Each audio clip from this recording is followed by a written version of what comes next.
Yaorana et bienvenue dans Manava. Du 22 au 25 novembre aura lieu le Festival des savoir-faire du Pacifique, Firi Atau. Et à cette occasion, j'accueille pour en parler Vanessa Cuneo, qui est responsable du développement de l'animation et de la communication pour le service de l'artisanat. Sarah Vaki, qui est artisane expert, préparatrice en tapa et donc expert Ihi Rimahi Maoi. Glenn Richemont, qui est artisan agréé Rimahi Maoi, bijoutier traditionnel et sculpteur. Et Yaira Tefa Fana, vannière et bijoutière traditionnelle et qui est experte également, Ihi Rimahi Maui. J'ai bafouillé un peu parce qu'on m'a dit d'essayer de bien le dire correctement. Donc ça a été. Bon, c'est gentil, merci. Ravi de vous accueillir sur ce plateau.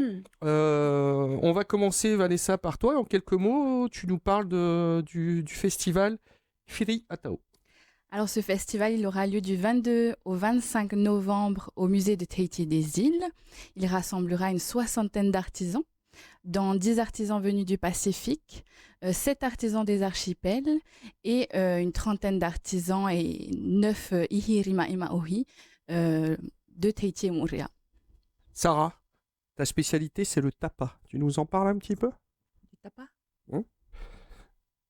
J'ai pas ma pierre là pour te montrer vraiment comment. Toi, tu es natif de quelle île? De Fatouiva. Fatouiva. La seule île qui a gardé ce savoir-faire. Alors justement, comment tu en es venu au tapa et pourquoi?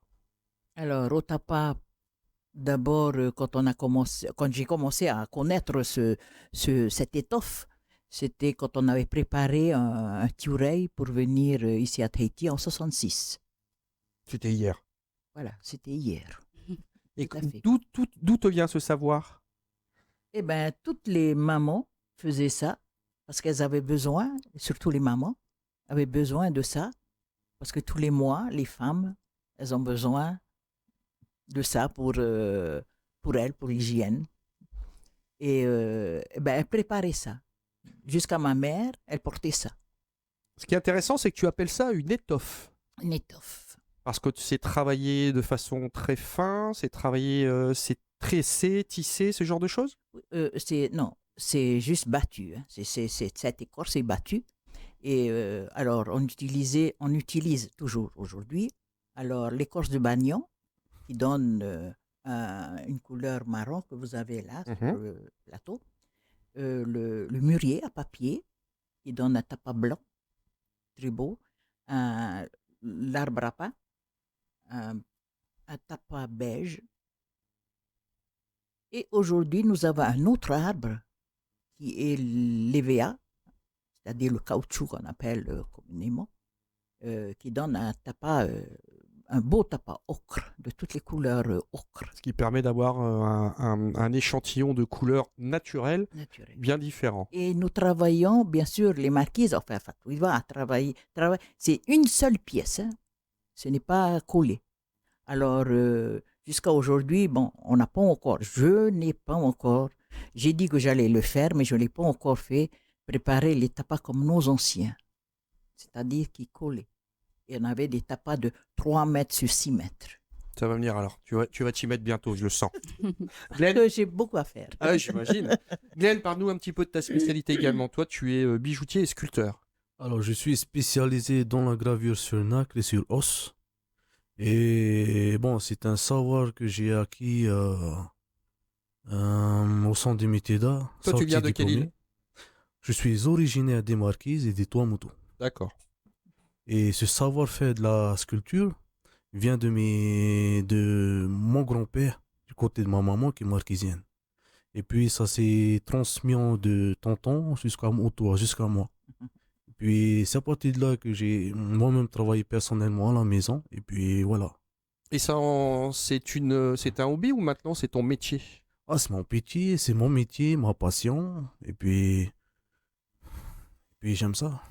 Alors, je vais laisser le temps à la réalisatrice pour qu'elle montre les très jolies pièces que tu nous as amenées parce que j'ai pris le temps de les regarder quand tu les as installées. Il y a une finesse de travail qui est assez impressionnante. Donc, on a déjà c'est quoi? C'est un 100 pieds?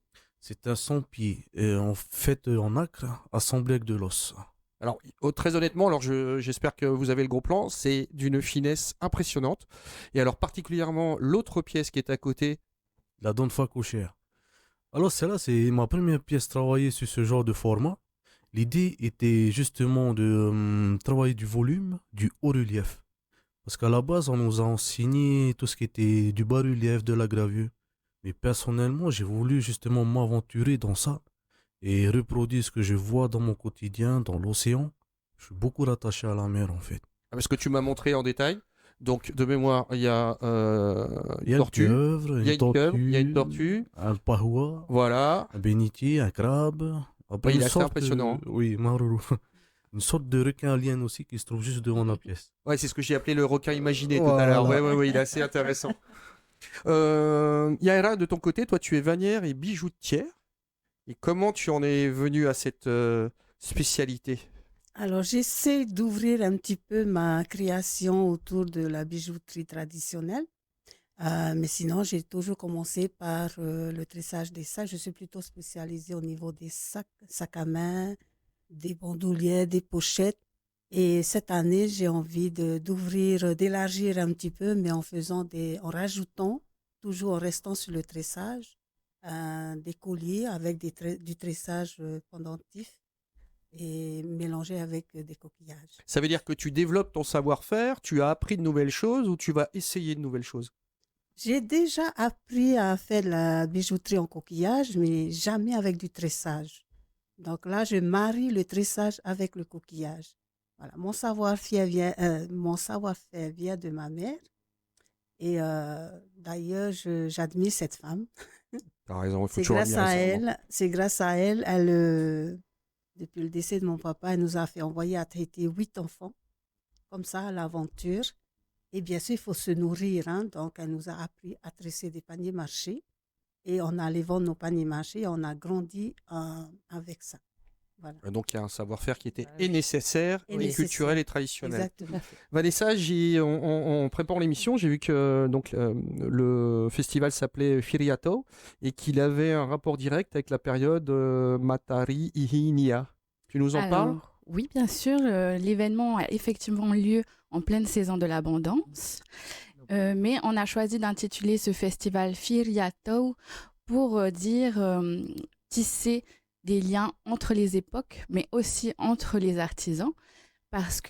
Pourquoi entre les époques? Tout simplement parce que le patrimoine culturel polynésien qu'utilisent les artisans traditionnels vient de nos ancêtres, mais entre les époques aussi parce qu'il évolue au fil des ans.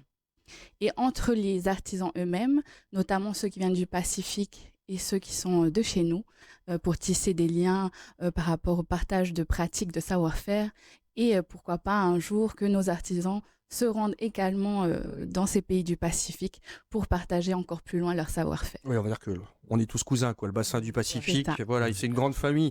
Alors, ce qui est assez intéressant, c'est que donc comme Sarah et comme Yaira, pardon, ils sont experts ihi rimahi maui. Donc, explique-nous ce à quoi ça correspond, et je vais leur demander ensuite comment on le devient. Alors en fait, c'est un agrément qu'on obtient sous forme de carte au service de l'artisanat. C'est adressé aux personnes qui ont plus de 50 pratiques dans leur domaine de prédilection. Et donc, Ihirima Imaohi, ce sont les experts et formateurs, parce qu'il doit y avoir cette notion de transmission vers la jeunesse ou vers des futurs artisans. Et donc, on a mis en place cette carte pour les reconnaître leurs pratiques et leur expertise. Mais est-ce qu'un bon artisan fait un bon formateur? Pas spécialement.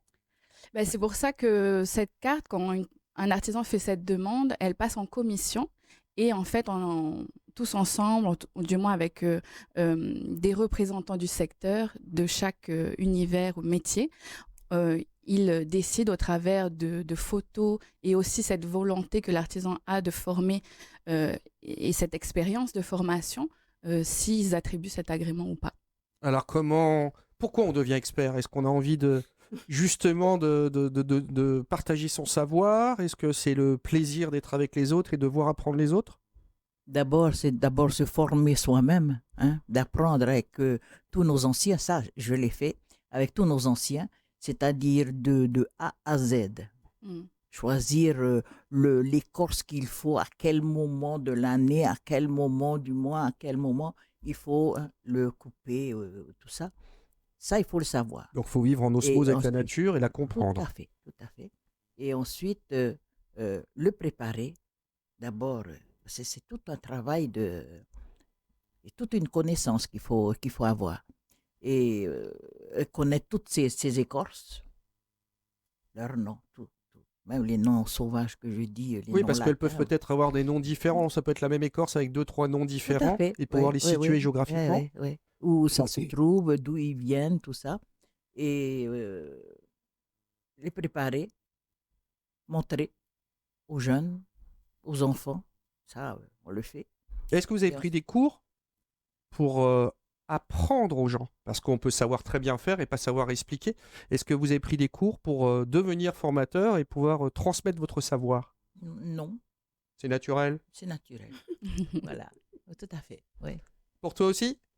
Alors, je suis pas arrivée à ce stade parce qu'il y a une carte, pas du tout. Comme je disais tout à l'heure, c'était une obligation de travailler, de tresser parce qu'il faut se nourrir en venant ici de Rimatara ici. Ensuite, retour sur Rimatara, j'ai repris l'activité. À ce moment-là, c'est vrai qu'à l'époque, c'était une obligation, mais aujourd'hui, le temps a évolué et j'ai vu qu'est-ce qui sont beaux les sacs sur Internet. Et je me suis dit, à la place du tissu, des cuirs et tout ça, tiens, je vais mettre mon pandanus. Et aujourd'hui, je remercie le Seigneur, merci aussi ma mère qui nous a transmis ce savoir-faire. Ensuite, j'ai appris tout d'abord à la maison avec mes nièces, avec mes 2 garçons, que ce soit éventail ou panier, allez hop. Donc, tout commence par ça. Tu as transmis ton J'ai savoir. transmis mon savoir-faire sur ça. Et jusqu'à aujourd'hui, on transmet nos savoir-faire aux Australes, que ce soit à Rimatara ou ailleurs. Et d'ailleurs, c'est un de nos objectifs dans le comité de l'organisation du Salon des Australes, c'est de transmettre aux Fénois, à nos enfants, nos savoir-faire. Voilà. Et puis aujourd'hui, j'ai vu que le service artisanat nous a reconnus avec la carte, que je remercie beaucoup. Ce n'était pas du tout le fait d'avoir cette carte, mais c'était venu, la carte, elle est arrivée et que j'accepte volontiers. C'est vrai que cette carte nous aide beaucoup également par rapport à toute autre formation que nous allons pouvoir mettre en place. Voilà. Bon, Glenn, je suis désolé, mais c'est toi qui fais le petit jeune, là. Hein. Ah bah oui. Face à cette expérience, ce savoir et cette reconnaissance du savoir. Mais justement, de ton côté, ça veut dire que tu reçois du savoir aussi. Et quand on voit comment tu maîtrises, il va falloir que tu le transmettes aussi. Oui, à un Est-ce que moment tu commences déjà ou c'est encore un peu tôt? C'est encore un peu tôt. Mais c'est en construction. À un moment donné, il va bien falloir partager tout ça. Et puis voilà. Mais Donc, ça veut Glenn dire a quand voilà, même oui. appris au Centre des métiers d'art, tu es diplômé. Oui, sorti diplômé en 2019. Et en fait, j'avais complètement disparu de la Terre. Pourquoi? J'ai voulu me perfectionner dans ma gravure. Et c'est 2 ans, 3 ans plus tard qu'un copain du centre des métiers d'art qui est devenu prof m'a appelé. Il m'a dit, mais qu'est-ce que tu fais en ce moment? Alors, j'étais parti là-bas, présenter mes pièces. Le directeur l'a vu et il l'a publié vis-à-vis du centre des métiers d'art. Et c'est à ce moment donné que certaines personnes ont dit, ah ben, tiens, il y a une nouvelle, comment dire, un nouvel artiste qui propose une sorte de gravure nouvelle.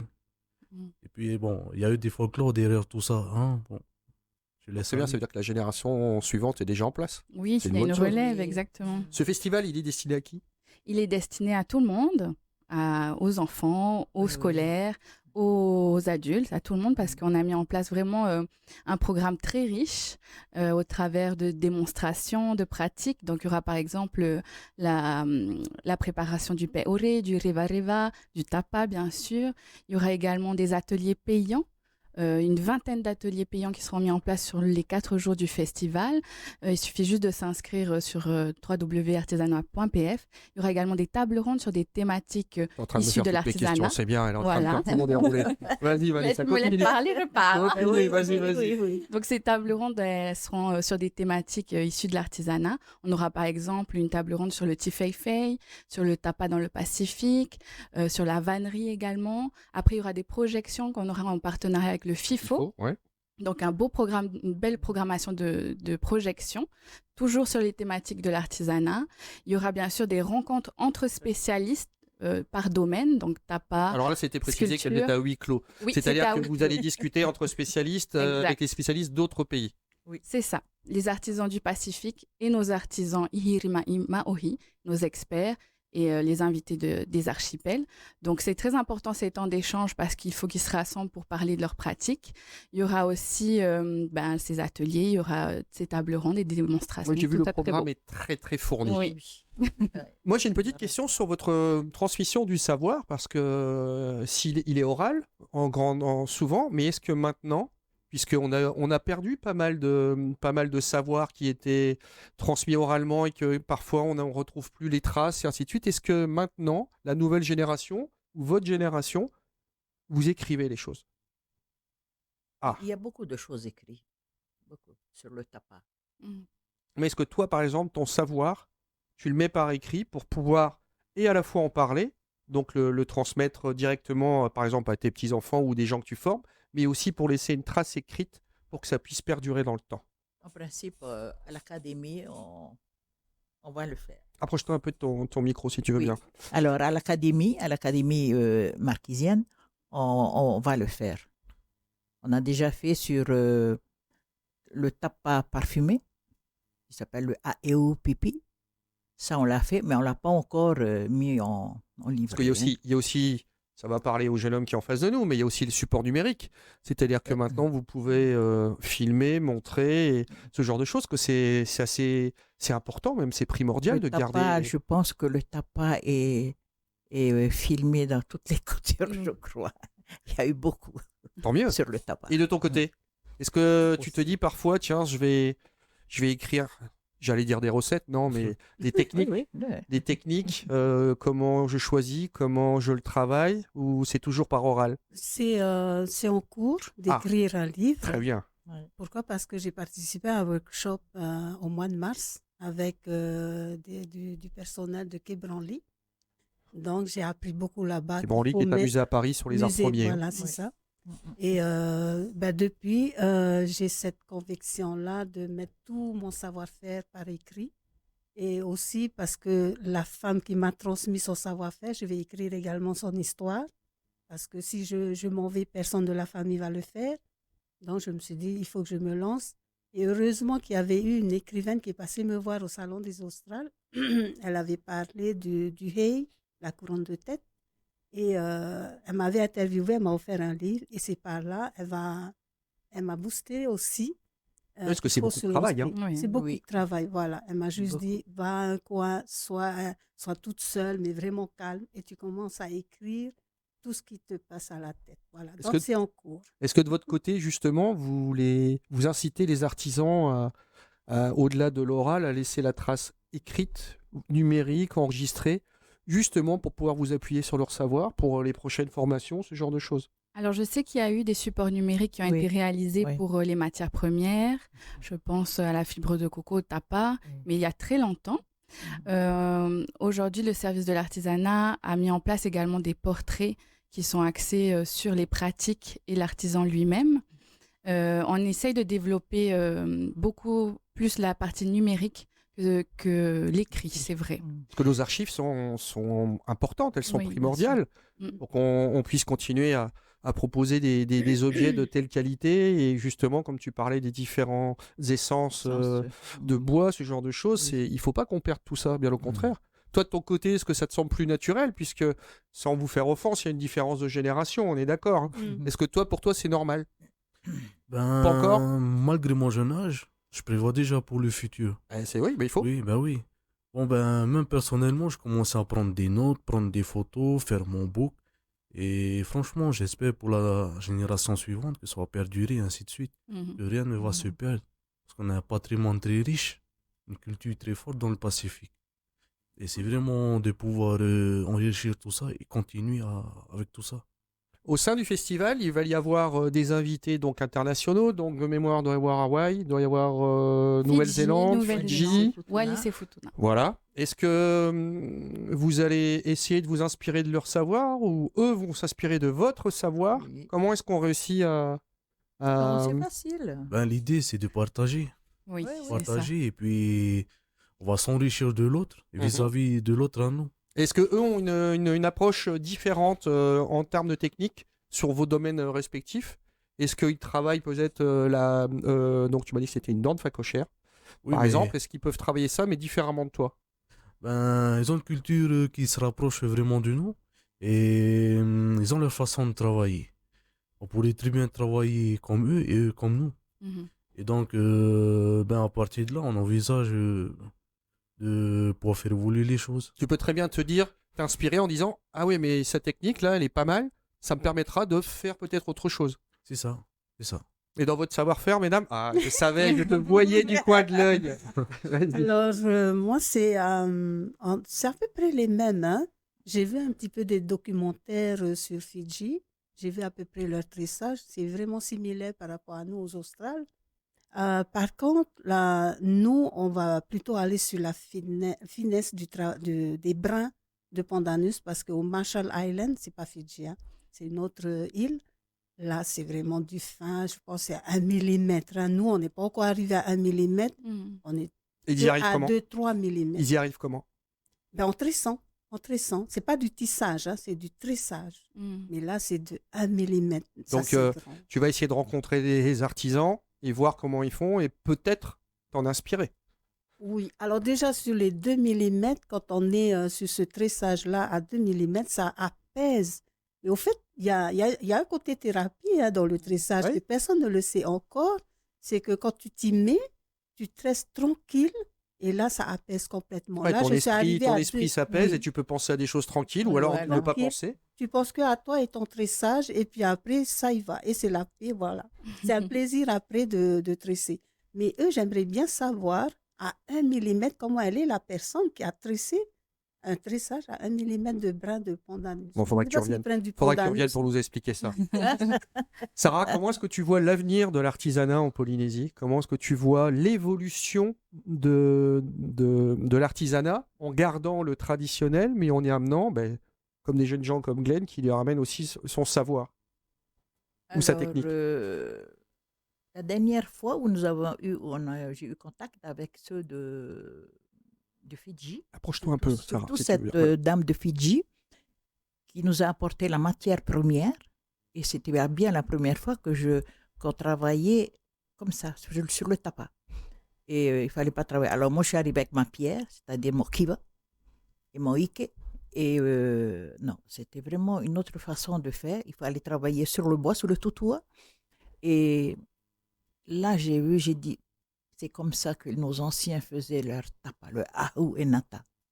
Parce que là, ils travaillaient beaucoup avec l'eau. Et cette façon de faire, ce savoir-faire des Fidjiens, j'ai dit, là, j'ai appris quelque chose. Donc ça veut dire que la façon de faire des Polynésiens a évolué. Non, ils ont toujours travaillé comme ça. D'accord. Ça, Donc il y a une c'était vraie différence au départ. Voilà. Il n'y a que les marquises, je pense, qui travaillent sur la pierre. Mhm. Parce que tous les autres travaillaient sur le tutua, sur le bois.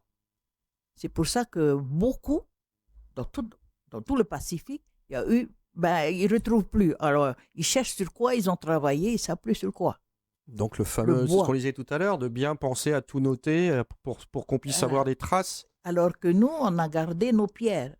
C'est du kiva. Alors, voilà. Puis l'avantage Mais des ils pierres nous ont- par rapport au ouais. bois, c'est que ça reste dans le temps. C'est ceux de Wallis que je voudrais bien savoir comment ils font. Sarah, Ce elle va savoir-faire. aller regarder un peu les différentes techniques. On voit Ouais, qu'elle ouais. s'est préparée Ouais. déjà. Vanessa, est-ce qu'il va y avoir des pièces proposées par les artisans et Bien mises à sûr. disposition du public et Oui, bien peut-être sûr. commencer à faire des achats de Noël? Alors avant tout, c'est une exposition-vente, cet voilà. événement. Donc, comme je le disais tout à l'heure, une 60aine d'artisans rassemblés en un même lieu avec de la créativité, en veux-tu, en voilà, des créations toutes exceptionnelles et issues de différents métiers. Donc, ça sera l'occasion, bien sûr, de faire des premiers achats de Noël, mais surtout de venir découvrir nos cousins du Pacifique et nos artisans polynésiens qui ont ce savoir-faire d'exception. Vous avez préparé des pièces particulières pour ce festival? Alors, Glenn? j'ai exposé déjà au musée des îles. C'était sur le thème Ivitua, l'os du large, où j'avais transmis tout ce qui se trouvait dans la mer sur des eaux. Et je me suis basé justement sur sur ce thème-là, pour exposer au Festival du savoir-faire. Comme pour les pièces qui se trouvent là juste devant, il y a des pendentifs sculptés avec des poissons, des coraux, des pieuvres dessus. Ah, mais j'ai vu qu'il y a une finesse sur le travail qui est impressionnante. Moi, je reviens sur l'os de phacochère parce qu'elle m'a tapé dans l'œil. Quand on travaille aussi longtemps sur une pièce comme ça, est-ce qu'on est prêt à la vendre? Alors, la Est-ce qu'il y a pièce? Il y a de l'émotionnel, hein? Oui, Oui. Il y a énormément d'émotions, de temps. Et je reviens sur ce que Yaira avait dit. C'est beaucoup de thérapie. On est seul dans son monde. On commence à sculpter. Et puis, on est complètement submergé par tout ça. Et c'est très difficile de se séparer de sa première pièce. Bon, vous verrez, en fait, ça veut dire que vous ne l'aurez pas. Eh bien, c'est un vrai plaisir de vous recevoir aujourd'hui. Merci d'avoir partagé votre savoir et vos connaissances avec nous. Je rappelle les dates, le Festival des savoir-faire du Pacifique, du 22 au 25 novembre, au musée de Tahiti et de ses îles. Passez une très belle journée.